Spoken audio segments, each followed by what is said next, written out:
The story of Simpson and Simon, a true tale of courage and survival. This is the story of Simpson and Simon Yates, both passionate mountaineers. They love climbing towering peaks and exploring new uncharted territories. One day they decide to take on a massive challenge, climbing the Ciula Grande, a formidable mountain in the Peruvian Andes. This peak rises to a staggering height of 20,814 feet, 6,344 meters. And no human being had ever reached its summit before. Along with them is a third person they recently met, named Richard. After 2 days of trekking with mules, they reach the vicinity of Ciula Grande. However, the actual mountain is still 700 kilometers away from where they are. Beyond this point, mules cannot go, so they have to continue on foot. Richard, their companion, is not a mountaineer. He doesn't know how to climb. So, he chooses to stay back at the base camp while Simon and Joe leave their supplies with him and proceed to the climb. When they finally reach the base of Ciula Grande, they are stunned.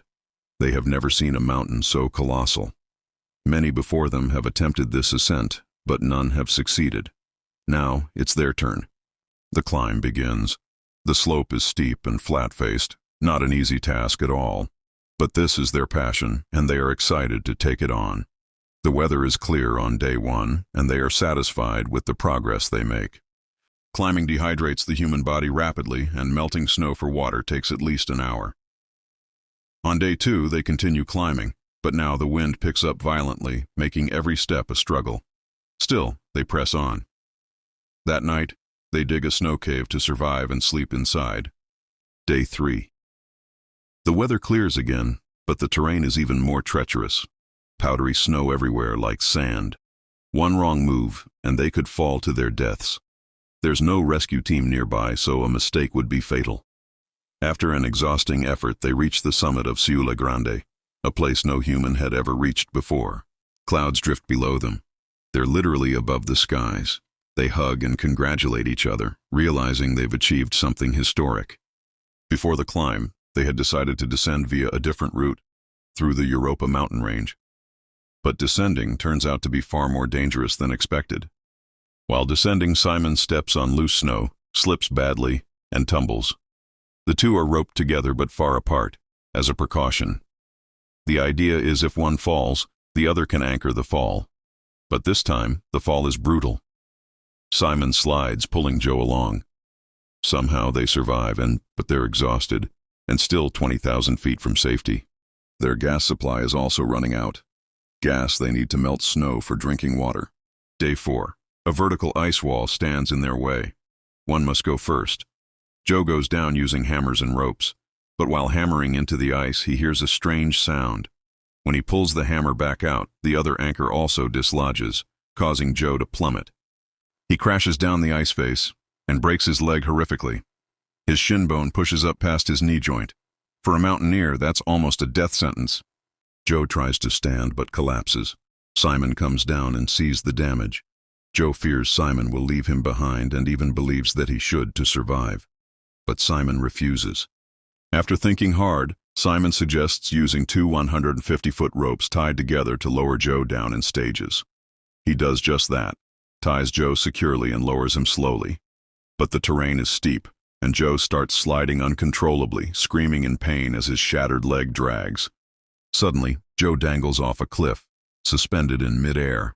Simon, at the top, cannot see him or hear his cries through the storm, but he feels the constant, unchanging tension on the rope, and realizes Joe is hanging in a way that's neither moving nor settling. Hours pass.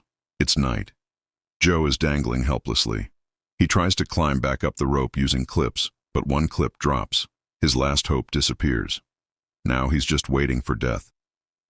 Meanwhile, Simon is freezing at the top. He has to act or die. He takes out his knife and cuts the rope, the only option left to save himself. Joe plunges down. He crashes through snow and falls into a deep crevasse. Simon believes Joe is dead and shelters in a snow cave for the night, tormented by guilt. But Joe survives. He had fallen onto snow, not rock. He tries pulling the rope and realizes it was cut. Surprisingly, he feels relieved. Simon is alive, but he's furious too. He knows no one is coming to rescue him. Alone in the darkness, he finds a narrow tunnel in the crevasse. and decides to explore. He ties a rope and lowers himself into the dark abyss. Eventually, he finds a base and spots sunlight filtering in through a small hole, 50 feet above. But with a broken leg, that climb is nearly impossible. Meanwhile, Simon reaches Richard, who cannot recognize him at first due to his wrecked condition.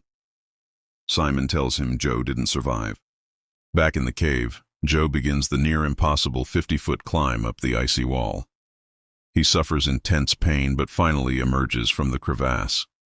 He sees the clear sky, the stars for the first time in days. A sense of achievement washes over him. He spots Simon's footprints in the snow. Starving, dehydrated, and exhausted, Joe plans to crawl a certain distance every 20 minutes to reach base camp. But luck turns again. A snowstorm erases all footprints. Still, he does not give up. Day 6. He drinks muddy glacier water. It rehydrates him and gives him strength. He sees more footprints. He follows a narrow path toward a lake and knows the tent is nearby. But now he becomes disoriented and begins hallucinating, hearing music, smelling strange things. Then he smells human waste, the latrine near the tent. He screams Simon's name but gets no response. He's at his limit. He's convinced they've left and breaks into tears. But Simon is still there. He senses something outside, hears Joe's faint voice, and turns on the lantern. Joe sees the light and knows he's home. Simon and Richard rush out and are shocked to see Joe alive. Simon apologizes for cutting the rope. Joe replies, "If I were in your place, I would have done the same." Joe jokes that he's angry they burned his clothes, but realizes that this means he's back in the real world. Mom. Epilogue. Joe lost 1 to 3 of his body weight. He underwent 6 knee operations over 2 years. Eventually, he resumed climbing. Simon was criticized by some in the mountaineering community for cutting the rope, but Joe always stood by him. To this day, no one except Joe and Simon has successfully summited Ciula Grande via that route. Mom. The story teaches us, no matter how bad the situation, never lose courage. Joe's inner belief, his voice of survival, kept him alive and made him a legend. At the end, real photos of the 3 friends are shown. This true event took place in 1985 and became an inspiration for the world. Mom. If you'd like me to narrate or write the next story from a specific movie, comment below. And remember, like and subscribe so I can keep bringing you real-life survival tales like this one.